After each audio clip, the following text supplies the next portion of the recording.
So up until this point in the course, when we've created applications, we've just been using the default icon that comes with Android. And we can see that if we go into our resources folder, into each of the drawable folders, we have that icon, the little green icon. It's just the generic application icon. Now, obviously, if you're building an application, you're going to want your own custom icon that the users see when they go into the app drawer. And this is known as the launcher icon. Now, I just wanted to highlight on the SDK site, if you go into Dev Guide and then come down under Best Practices to Icon Design, it will list all of the various icons that exist in Android. Launcher icon is the most well-known one. It's the icon that represents your application. Menu icons are the ones that appear in option menus and context menus. Status bar icons obviously show up in the status bar, and so on and so forth. So you want to come in here and look at the design guidelines for all of these different types of icons. So we're going to focus on launcher icons. But I did want to highlight this icon templates pack. And this is essentially a set of Photoshop files with some icons already created for you, which you can override to create your own designs. If we click on launcher icons, it will give us the details about how to create launcher icons. So now you will need a 512 by 512 icon to upload to the developer console. And this is used in various locations in the Android market. So in best practice, I like to start at that size, and then we can create smaller sizes for the other sizes that are required.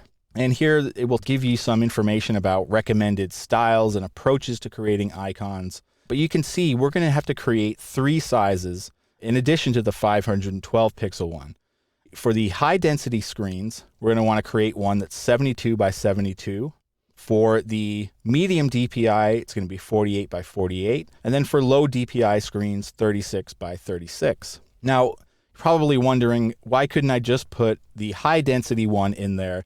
And then the Android system will automatically create a scaled version for those other screens. Now, that is absolutely true. But the problem is, first of all, you're going to take a performance hit because Android has to go through the business of scaling that. The other thing is you might necessarily not want just a simple scale down for these smaller sizes. You might want to sharpen it. You may even want to change the contents of the icon. So you're definitely recommended to create each of these individual versions.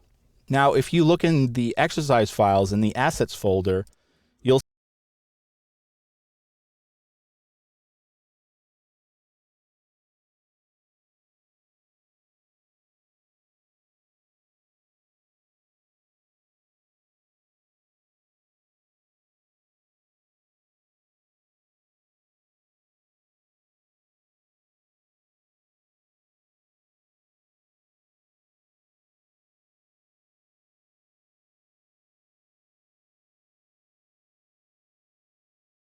put a drop shadow or glow around it, which is also good.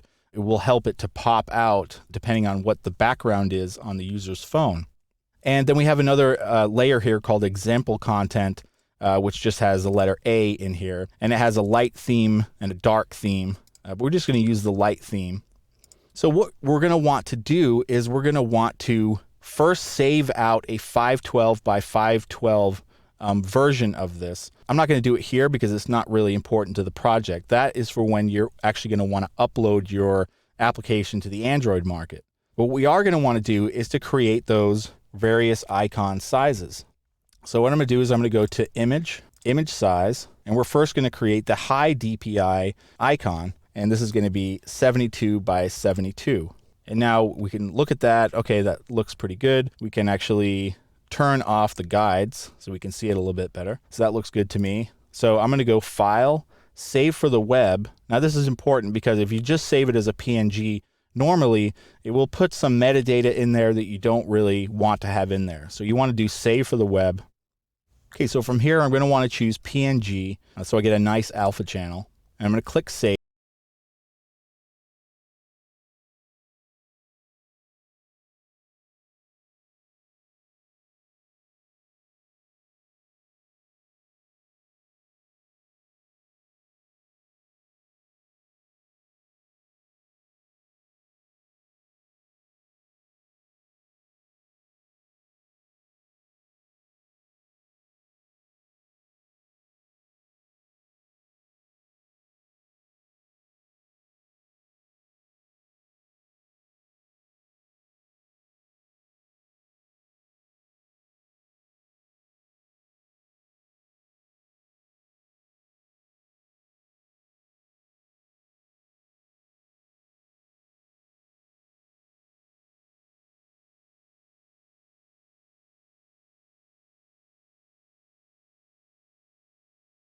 drawer, we can see I have my custom icon now for my application.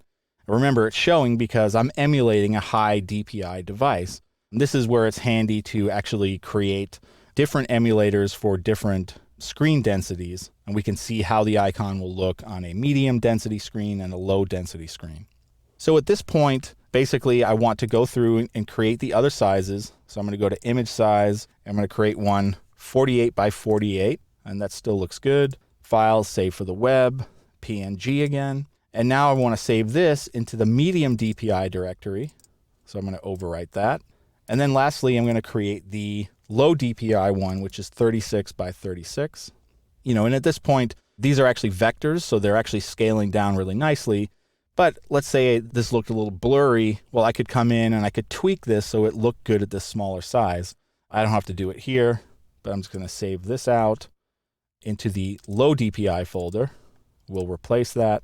And now I have custom icons, regardless of the type of screen the user has, it's going to show the correct one. If you're wondering where to set the icon for your application, well, it's actually in the manifest file. Let's just go to the code. And we can see in the application tag, we have this icon property, which we can set to any drawable that we have. We just overrode those icons. It's easy to do here. But definitely very simple, but very important that you actually create these assets correctly, because again, you could just have this icon here and nothing in the other two folders, but then you're relying on the Android system to do the scaling for you, which doesn't always produce the best results.